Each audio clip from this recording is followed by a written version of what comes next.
Hello and welcome to my channel, myself Tazi. So today we are going to learn a new remedy that is Aconite Nepalis. The common name is monk's hood. So we are going to learn this remedy and remember this remedy in a story form. So let's start. Let's start with the common name. So let's remember the monk's hood as a name of a guy that is a monk. Okay. तो ये जो monk नाम का लड़का था ना, तो इसका कॉन्स्टिट्यूशन हम पहले देखते हैं। तो मॉन्क कैसा था? एकदम अ, एकदम 9 to 5 जॉब करने वाला, ऐसे सेडेंट्री लाइफस्टाइल जीने वाला, एकदम हेल्दी रोबस्ट इंसान था, जिसका फोटो मैं वीडियो पे लगा दूंगी। एडिटेड है तो वो लगा दूंगी। तो डार्क हेयर है, आईज है, dark hair and dark eyes रहते हैं उसके, एंड फुल ऑफ प्लेथोरा। मतलब ऐसे प्लेथोरा मीन्स ऐसे रेडनेस रहता है all over face and cheeks and right, ऐसा रोजी रोजी रहता है। इवन उसका बेबी भी rosy, chubby and plethoric means there is redness on the cheeks. और हेल्दी रहता है, robust, lead a sedentary lifestyle. तो सेडेंटरी लाइफस्टाइल मतलब क्या आता है? उसमें प्रोलॉन्ग सिटिंग आता है।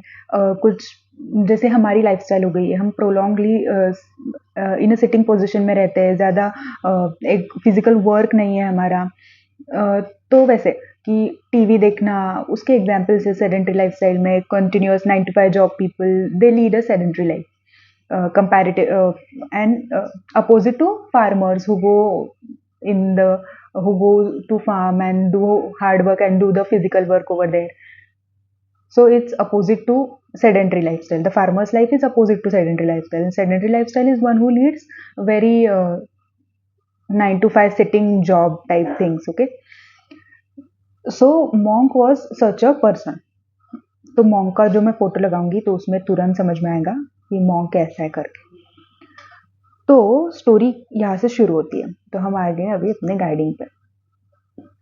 तो मॉन्क अभी ये मॉन्क ना बहुत बोर हो गया था उसके 9 to 5 वाले जॉब से, उसके सेडेंटरी लाइफस्टाइल से। So he decided to go to camping in the forest with his friends.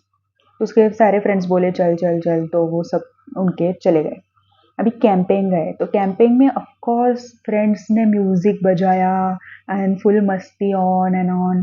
Full ऐसे रात में ऐसे मस्त म्यूजिक म्यूजिक बजाया है, एंड ऐसे full Arijit Singh songs and all all all. Okay, तो म्यूजिक जब बजाया तो music is unbearable for him, for aconite. Okay, music is unbearable for him and it makes him sad. तो कैसे याद रखो? मॉन्क फॉरेस्ट में उसके दोस्तों के साथ कैंपिंग गया। वहां पे दोस्तों ने, ऑफकोर्स कैंपिंग गए तो म्यूजिक बजाएंगे, तो उन्होंने म्यूजिक लगाया तो music is unbearable for aconite, it makes him sad. Okay, second आएगा। फिर क्या हुआ? म्यूजिक उसको बहुत अनबेरेबल हुआ, तो फिर वो जगह से उठ के चला गया, उसको ठीक नहीं लगा। तो वो चला गया ऐसे ही घूमने कि चलो थोड़ा सा चक्कर मार के आते हैं इस हिसाब से।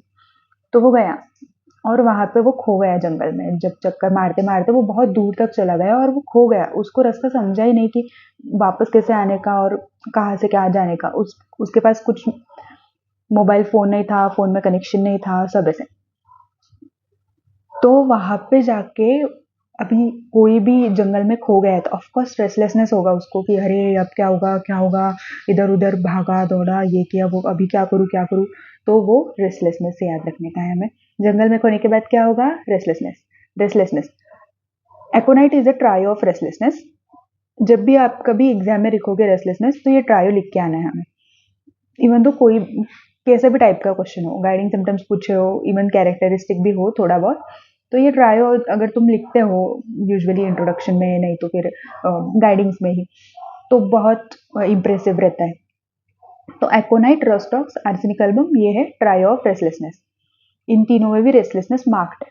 ओके, तो वो बहुत रेस्टलेस हो गया। अभी क्या करूँ क्या करूँ क्या करूँ। अभी उसको ना एकदम फियर और एंग्जाइटी ऑफ माइंड हो गया, उसको इतना डर लगने लगा बहुत ज्यादा। अभी ऑफकोर्स खो गया है, कोई रेस्टलेस होगा और डर लगने लगेगा। एकदम एंग्जाइटी हो गया उसके माइंड में, अभी वापस कैसे जाऊं मैं। देर सो नेक्स्ट सिम्टम अपना आता है, there is great fear and anxiety of mind with great nervous excitability which run through the whole drug. फिर क्या होता है, फिर वो बहुत उसके फियर और एंग्जाइटी ऑफ मेंटल एंग्जाइटी के स्टेट में रहता है कि अभी क्या करूँ, इंटेंस उसको नर्वसनेस होने लगता है बहुत कि अरे अरे अभी क्या होगा क्या होगा, क्या करूँ। और वो जैसे जंगल में जा रहा रहता, उसको एक बहुत बड़ा सांप दिखता है, स्नेक। अभी स्नेक को देखा, ये स्नेक को देख रहा है, स्नेक इसको देख रहा है। Okay, just imagine. तो इसको एक बहुत बड़ा स्नेक दिखता है। अभी स्नेक दिखने के बाद सबसे पहला क्या होगा, गला सूखता है इंसान का। तो इसका भी वही हुआ। इतना बड़ा स्नेक देखने के बाद उसका गला एकदम सूखने लगा, और उसको बहुत गला सूखेगा तो क्या होगा, थर्स्ट होएगी ना, उसको प्यास लगेगी। Unquenchable thirst for large quantity of water. अभी उसका गला सूखने लगा, अभी ऐसा लग रहा है कि अभी बहुत पानी पीने का है। Unquenchable thirst for large quantity of water. फिर उसके बाद क्या हुआ, अभी गला भी सूखने लगा, स्किन भी एकदम गर्म हो गई, वो एकदम टेंशन में आ गया, गर्म स्किन हो गई, ड्राई हो गई, hot skin with rare sweat. अभी पसीना भी आने लगा, बट यहाँ पे स्वेट उसका कैसा है, रेयर है। The sweat is rare, so the skin becomes dry and hot with rare sweat. Then skin dry hot, फिर उसके बाद भी चेहरा भी एकदम रेड रेड हो गया, रेड एकदम पेल हो गया कि अरे, फिर डर। अभी किसी को सांप दिख रहा है सामने, तो ये तो उसके सिम्टम्स ही है कि एकदम गला सूख जाना, बहुत, फिर गला सूख गया तो थर्स्ट होगी, हाथ पैर एकदम, स्किन एकदम ड्राई और गर्म, पसीना पसीना हो जाना। रेयर स्वेट है इसका, बहुत पसीना पसीना नहीं होता ये, बट ड्राई हॉट एकदम, स्किन एकदम, अभी टेंशन में आ गया ना, क्या करूँ। फेस एकदम लाल हो जाएगा एंड पेल भी हो जाएगा अल्टरनेटली। अभी टेंशन में रेड हो रहा है, फिर डर डर के मारे पेल भी हो रहा है, with anxious and frightened expression. तो ये द फेस इज रेड और red and pale alternately with anxious and frightened expression. Of course snake देखने के बाद यही हाल होता है। These are the symptoms of aconite. फिर उसे सडनली स्नेक ने काटा, तो कंप्लेंट्स भी कैसे आई, सडनली आई। तो aconite is indicated in first stage of acute cases which starts suddenly and violently like a storm. Okay, then फिर अभी स्नेक ने काटा है, तो सबसे पहले क्या होगा, there is active haemorrhage from any part of the body, both internal and external. अभी क्या हो गया, स्नेक ने काटा है तो ऑफकोर्स ब्लीडिंग होगा। तो ब्लीडिंग के हिसाब से अपना ये सिम्टम आता है। ये याद रखने के लिए स्टोरी, ब्लीडिंग के हिसाब से ये सिम्टम आना चाहिए, there is active haemorrhage from any part of the body, both internal and external. Then फिर ब्लड का ये भी कैसा रहेगा,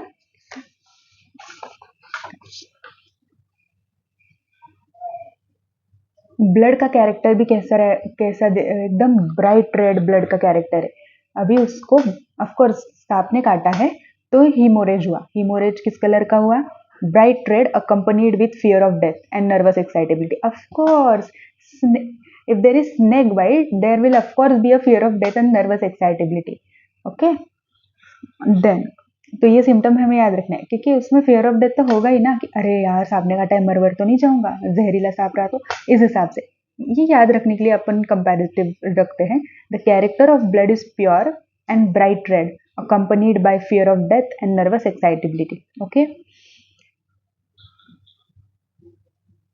तो उसको बहुत फिर द पेशेंट वो बहुत चिल्लाने लगा, the patient screams with pain. उसको बहुत दर्द हो रहा था, बहुत ज़्यादा, क्योंकि ऑफकोर्स सांप ने काटा तो दर्द तो होगा ना, बहुत पेन हो रहा था। इसीलिए पेन के ऊपर से हम याद रखेंगे, aconite is one of the greatest pain remedies. Aconite patient screams with pain. ये भी बहुत चिल्ला रहा था क्योंकि उसको सांप ने काटा था, दर्द तो हो रहा होगा उसको। Pain is intolerable, they drive him crazy. Pain is often associated with numbness. Okay, अभी अभी उसका, और जैसे जैसे वो जंगल में जा रहा था वैसे वैसे वो इवनिंग के टाइम पे यूजुअली निकला और उसमें रात रात होने लगी। अभी एग्रीवेशन तो उस हिसाब से याद रखो कि यूजुअली जंगल में ये सांप वाप काटना, और वो घूमने भी रात में ही गया, तो उस हिसाब से याद रखना है हमें aggravation in the evening and specially at night. Okay, then फिर क्या हुआ, तो उसने क्या किया कि कैसे तो भी चिल्लाया चिल्लाया, बट और फिर उधर भी जो जिधर कैंपिंग था उधर उसके दोस्तों को भी लगा कि अरे ये किधर चला गया वो करके, तो वो सब उसको ढूंढने लगे। तो एक दोस्त उसको ढूंढते ढूंढते आया, और फिर उसके पीछे बहुत सारे उसके दोस्त जो थे वो सब आ गए, और फिर वो दोस्त ने क्या किया, उसको उठाना चाहा, उसको उठाना चाहा कि देखते हैं उसको कितना लगा है, क्या अपने मॉन्ग को कितना लगा है, क्या देखते हैं करके। इस उसने दोस्त ने क्या किया, थोड़ा सा उसको हाथ लगाया कहाँ पे दुख रहा है करके देखने के लिए, तो वो इतना चिल्लाया, इतना उसको दर्द हुआ, इतने से टच से भी, एकदम हल्का सा टच किया उसने, उससे भी उसको बहुत दर्द हुआ। तो उसके ऊपर से हम सिम्टम याद रखेंगे, excessive sensitiveness to the least touch. Okay, फिर फिर वो अपने दोस्त उसने अपने दोस्त को पास बुलाया और बोला कि मुझे ना बहुत डर लग रहा है, मैं अभी थोड़े टाइम में मर जाऊंगा, मुझे डॉक्टर के पास लेके चलो, अभी के अभी लेके चलो, मुझे ना मैं मर ही जाऊंगा, मेरे को तो ऐसा लगता है बाबा, ऐसे मोंग बोल रहा था उसके दोस्त को। तो अभी मैं मर ही जाऊंगा, अभी के अभी। तो इस हिसाब से हम याद रख सकते हैं, there is a fear of death, मुझे लगता है मैं मर ही जाऊंगा, तो वो डर रहा है, फियर ऑफ डेथ है।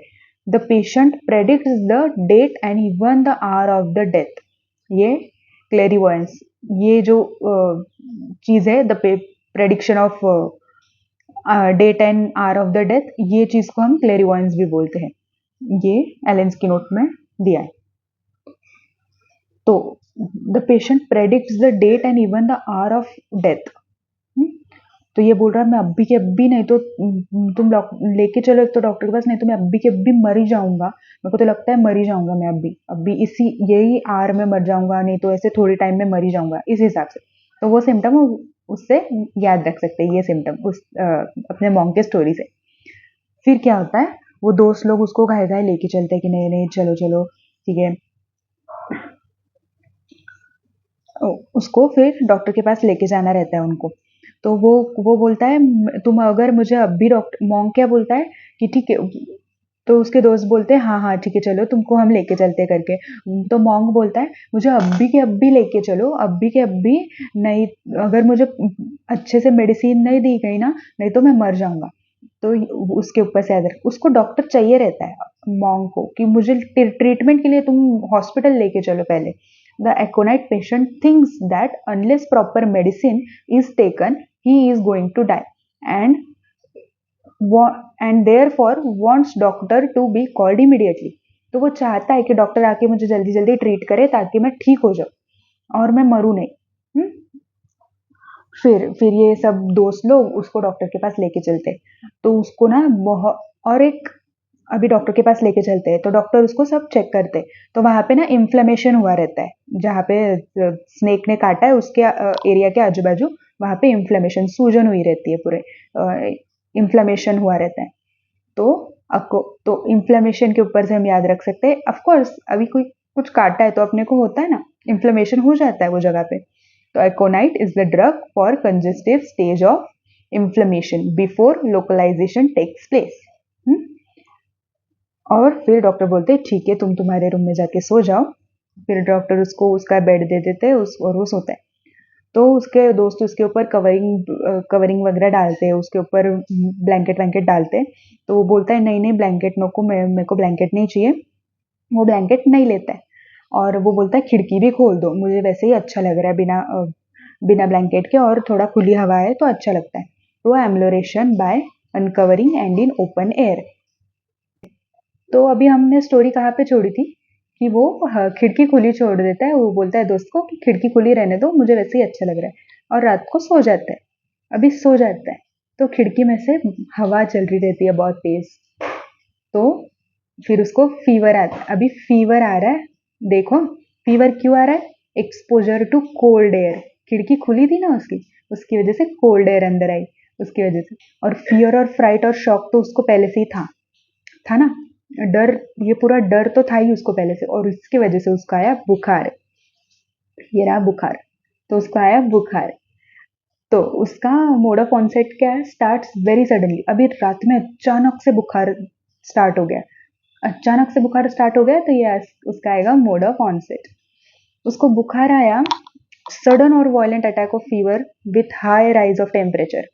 बहुत तेज बुखार आया, और फिर ये बुखार के सिम्टम्स उसके हिसाब से sudden and violent attacks of fever है with high rise of temperature. क्योंकि एकोनाइट का हर complaint sudden and violent attack है, सडन एंड वायलेंटली ही हर कंप्लेंट एकोनाइट का स्टार्ट होगा। So remember this this is a very key note, it's very important कि सडन एंड वायलेंट कंप्लेंट्स। तो ऑनसेट ऑफ कंप्लेंट्स कैसे सडन एंड वायलेंट है aconite के। Fever with a high rise of temperature, then severe chills in the beginning and it aggravates at night and if uncovered। उसको एम्लोरेशन भी uncovered से था, but उसको fever aggravate हो रहा है एट नाइट हो रहा है एंड इफ अनकवर्ड, और अगर खुला रख वो अनकवर होके सो गया तो उसको आ गया फीवर आ गया। समझे ना ये मॉन्ग की स्टोरी से कैसे रिलेट करना है। Then face is red and pale and there is sensation of face growing और स्वेलिंग। तो फीवर में बहुत उसका फेस लाल और फिर से पेल, रेड पेल ऐसे हो गया, एंड उसको सेंसेशन हो रहा है कि मेरा फेस स्वेल हो रहा है इस हिसाब से। तो फीवर का इतना था यहाँ तक, और ये रेमेडी फिर यहीं पे ख़त्म होती है। बेबी इसका इम्पॉर्टेंट है, जो कि आप बस एक बार पढ़ भी लेंगे कोई बुक से तो अच्छा रहेगा।